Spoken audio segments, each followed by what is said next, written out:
What's going on, everybody? My name is Tenebris Infinite, and our February update patch notes are finally here, my dudes. So we finally get to know all of the nitty-gritty things that are in this update, but the update is still yet to happen later on this week. So what the plan is we're going to do a read-through on the patch notes today. When the update drops proper sometime this week, we're going to do a first-hand reaction to it, and then probably shortly after that, we're going to do some live streams on the new edition of assignments. Now, first things first, you might be wondering when this update is going to happen this week. And the update is actually going to be dropping tomorrow on both Steam, PS4, and Xbox, so all platforms all at once. Alright, so now, without any further waiting, let's dig into these patch notes. They're pretty beefy, but they aren't anything too huge. They aren't anything too massive, so we'll probably be able to get through them in a decent amount of time here. So the patch notes read as follows. Welcome to 2021, and our first update for the year. This update is mainly focused on introducing our new player account system, Avalanche Apex Connect, as well as some world revamp work and quality of life fixes after the December update. Check out the details below so you can learn more about what we've done. As always, we look forward to your feedback, so let us know once you jump in and give things a try. Now, first things first, for additions and improvements, we've got three things that we're looking at primarily here, which is Avalanche Apex Connect, the player account system that gives you access to assignments and a few other goodies on the side. You can either opt out and completely not utilize the Avalanche Apex Connect account. You can make a limited account without utilizing your email and still get access to the assignments, or you can make a full account with utilization of your email, get access to the assignments, and get a few goodies on the side. Assignments themselves are repeatable missions that refresh periodically so you can earn rewards like ammo, crafting materials, and etc. This is another way for you to get resources while you play. Again, this does require you to be online, however, as the system is driven by the back-end services of the Avalanche Apex Connect account. Your feedback on what works well, what doesn't, and what you'd like to see will directly impact where we take this in the future, so do let us know. And you dudes can be sure that your boy is going to be having a feedback video on assignments and on the Avalanche Apex Connect account immediately, pretty much right after the update drops. Just gotta sink my teeth into the update first before I start giving any feedback, just to make sure that I can get a good feel for what assignments are and what they really offer to us as the players of the game. Now, the next thing is a pretty preem thing. It's save game backup improvements. So basically, this is fixing the problem with corrupted save files. So in an effort to improve how we handle game saves, particularly when things go bad and your save game gets corrupted, we have changed the flow of game saves. Previously, the game would save to the backup continuously while playing, or when you were fast traveling, or changing something in the inventory, and interacting with the safe house and stuff like that. Of note, the game would save to the backup even if the main save data had becomes corrupted. So that means that it would basically back up the corrupted save. Now the game will only save to the backup on booting the game when the main save is successfully loaded. And as described above, if the main save can't be loaded and has become corrupted, the backup will be loaded instead. We hope this change improves the likelihood that you'll be able to recover from a bad save, even if it means you may lose a little bit of playtime. Please let us know if you continue to encounter problems so that we can keep looking for ways to improve this system. Now, this one's a little bit iffy for me. We're going to have to see how this all plays out, but hopefully we won't see scenarios of players losing data unconventionally due to this new save game backup improvement. I do think that this will make improvements towards corrupted saves, but there might be a potential for fallout. We're just going to have to wait and see how this all pans out. And then lastly, for the additions, there is the Farmlands region update. Our continued efforts to revamp the game world have moved into the northeastern part of the Farmlands region. Sick! So that is right by the FOA facility. Awesome. Just like in the past, we've given the area a facelift and made it look more lived in to help provide that sense of a fuller, more robust world, which I gotta say they've been doing a fantastic job at so far. That said, just general updates don't do it justice. There are some rather interesting things to take note of in this area as we look towards what else may be happening in Ostertorn. This region of the map holds some clues to provide more of that world context. My dudes, we're getting lore! We're getting friggin' lore! Ah, dude. Alright, I'm really stoked to explore this final kind of chunk of the Farmlands region update, or maybe second last chunk of the Farmlands region update when this drops tomorrow. Now, it's time to get into the real chonky part of the video, the bug fixes proper. Firstly, for animation, art, and audio, they fixed an issue where you could fire the N9 while it was spinning, which is a bummer because that was really cool to do. They fixed an issue where the lighting on the 1 crown variant of the N16 in the inventory was especially harsh. They fixed an issue where sometimes water waves could be heard inside of apartments that were not near any sort of water.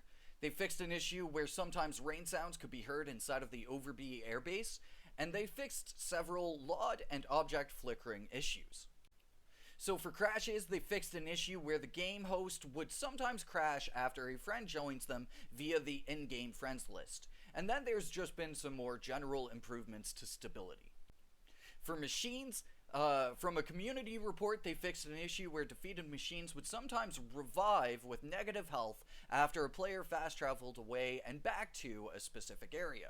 They fixed an issue where the harvester drop pods were not showing when reinforcements were called in, so I'm glad to see that come back. They fixed an issue where the Reaper would be stunned during its thermobaric attack. They fixed an issue where the Reaper could sometimes perform 2 thermobaric attacks back to back. That's awesome. Oh, dude, I'm glad for that one. And then they fixed an issue where some machines would not patrol like they were supposed to. Next up for missions, from a community report, they fixed an issue where the truck in the main mission clearing the path could become invisible and non-interactable. And then from another community report, they fixed an issue where the ammo crates in the side mission Fuel to the Fire would not appear if a player died before looting them. For some UI tweaks, from a community report, they fixed an issue where map icons for previously discovered areas had disappeared, and from another community report, they fixed an issue where after placing a weapon with attachments into your storage, when removing the item, the attachments would appear to be attached, but they were not. They've also fixed an issue where the interaction prompt for the bicycle station near the side mission in the face of adversity was kind of slightly offset. They also, lastly here, fixed an issue where the hazard suit gas mask was not providing the gas mask UI overlay. For weapons here, we got a big one here right off the bat. They fixed an issue where the gun would become offset to the left when aiming down sights on the Magnus revolver, which means that Magnus scope offset is finally fixed. Then also from another community report, they fixed an issue where the world became blurry when aiming down the sights of the EXP PVG. They fixed an issue where the N16 had overly strong recoil when using the 1x4. They fixed an issue where part of the slide of the N9 did not slide backwards.